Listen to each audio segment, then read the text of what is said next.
A Minnesota man is about to take the world stage. When it comes to dance, he is the best of the best. Here is how he found his voice while moving his feet.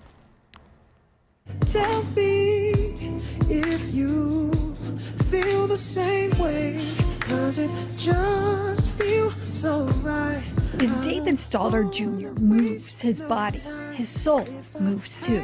So I think every time when I do dance or express myself, like, I carry my friends with me, I carry my families with me, I carry everybody that I've ever interacted with me. Like, I take their energy and like mix it with mine and then put that in my art form.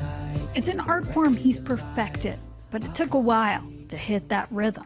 David grew up in Bloomington. I am half Korean and half Liberian. He says he struggled to embrace his identity and struggled to interact. Back when I was young, I was always very nervous, especially when it came to expressing myself, like verbally and physically as well. Even the teachers, they would tell me like, and they would tell my parents like, yeah, for some reason he just doesn't talk. He just doesn't answer any questions. He just is very quiet, and like I already knew like I had really no friends.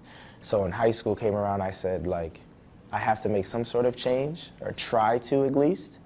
And try to get out of my bubble, or else I don't know what other path I would go on. He started watching YouTube videos when he got home from school, secretly teaching himself the ins and outs of hip-hop movement. As I'm walking home, you know, I have my headphones in, and I do this little arm wave thing, and then the kid behind me is like, yo, what was that? And I was like, obviously I'm still shy, I don't really talk much. So I was like, it's nothing, I'm just gonna go home. It was really just stretching. Turns out that fellow student was a fellow dancer and asked David to join the dance crew. And suddenly, he had a new way to cope with life.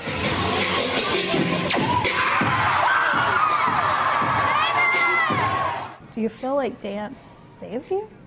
Yeah, I 100% feel like dance saved me in a really tough time. But he wasn't just surviving, he was thriving. When I won my first competition, it was like, wow, this is something that like I can impact other people in a certain way, you know, because it saved me, but also maybe my art form can help spark a light or spark some type of energy in somebody else that was once like me as well. He became a pro, and his work went viral. People were responding to it. Yeah, a lot of people I wouldn't even think, like celebrities and things like that. I was like, wow, like. And they were saying they felt something. Yeah, they felt something, like they felt my intention, they felt my vulnerability. Off the stage, David faced his biggest challenge when he lost his beloved father. Not long after, he won a national championship. My first thought was thinking of him. Do you feel like he saw you? Yeah, I do. Because I got chills, so I knew. Now, his father's memory will guide him as he takes an even bigger stage, heading to Paris to represent the U.S. in the Fusion Concept World Finals. For David Stalter Jr., moving his body allowed him to open his mouth and free his soul. It grew my voice, and now it's like I just talk all the time.